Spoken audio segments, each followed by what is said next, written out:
we are living through the final great asymmetric wealth transfer in our entire lifetimes. Not just one of them, the last one. Because once the global financial infrastructure is fully built, once stable coins are everywhere, once banks have tokenized deposits, and XRP becomes the universal settlement asset, and once AMMs stabilize global liquidity, markets become efficient forever, which changes the dynamics in perpetuity. And in this video, I'm going to talk about where we are, what's coming, and why this is the final window to position yourself before the system locks in efficiency forever.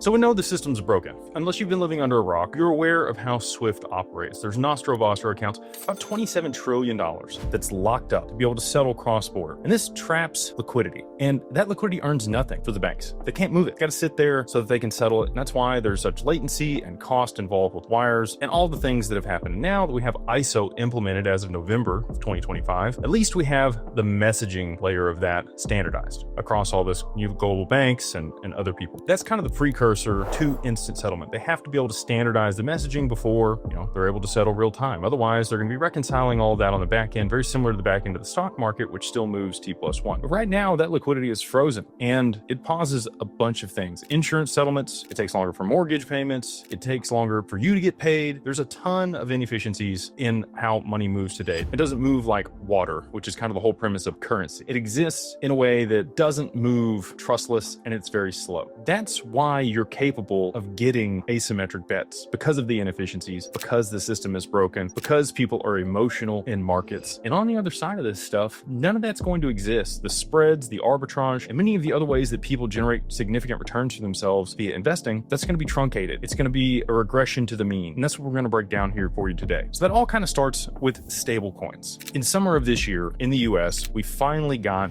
the Genius Act passed. So we have full regulation on stablecoins here in the US, but stablecoins really aren't even meant for the public. I think that's a misconception that a lot of people have because they have been using USDC or Tether, and both of those are liability. They are assets that are issued by those counterparties. There's counterparty risk. JP Morgan has their coin, which really hasn't come out to the public. It's for inter-bank settlement. And that's what the majority of these stablecoins are going to be used for. It's not intra between them and somebody else. It's inter. So between all of their branches and locations and all of their systems, this is a seamless way on chain that's a siloed, private, permissioned ecosystem where they can settle value real time for themselves, but not between counterparties. And nobody wants to use anybody else's stablecoin. I've tried to come out publicly and talk about this before. I understand why people would just make the assumption that people would use stablecoins to transfer value, because we've already seen it. We've seen about $47 billion this year settled on chain, which is a lot of money. I can get why the average person would say, okay, well, if they want dollars and this party wants dollars and they want to transact and trade something and both sides get the same stablecoin, you don't need an intermediary asset for those. However, these banks aren't going to want the other's stablecoin. Tether doesn't want USDC. They want Tether. JPM doesn't want Bank of America stablecoin. They want their own stablecoin. There needs to be an intermediary DEX that sits between all of these, and that's what we've been talking about for the last year. If you haven't found this content, you're new here, thank you. Appreciate you being new. Please like, subscribe. When it comes to these stablecoins, now that we have a stablecoin regulation here in the US and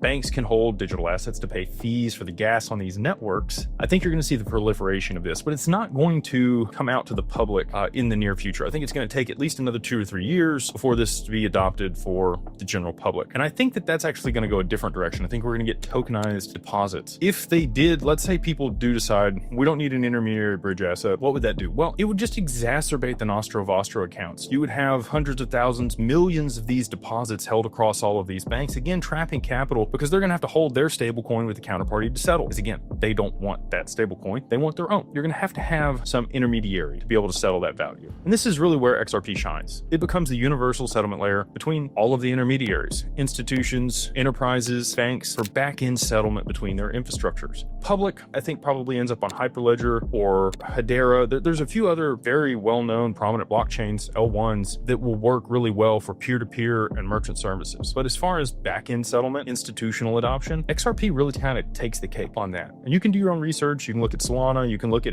Ethereum, you can look at Matic. There's a bunch of other things out there that I think, again, I've talked about this before, until we get the Clarity Act that states that those tokens are not securities, these banks aren't going to adopt them. And it only takes one announcement by the BIS to come out and say it is XRP, and it's game over. That is the answer. And that's what I think is going to happen. I don't know if that's before or after price appreciation. Maybe it's the cause of price appreciation. We'll just have to see how all that works out. But for the last 13 years, the XRPL has never been down. It's only only been paused twice, and it's been vetted by all of these banks in the back end, trialing and testing the network for their internal ecosystems, but also interoperability with the main net to be able to settle with counterparties with no counterparty risk, no jurisdictional risk, no liabilities. And it has instant finality in 3 to 5 seconds. And it costs less than a penny to send $1 million. Like, that is their dream for moving money around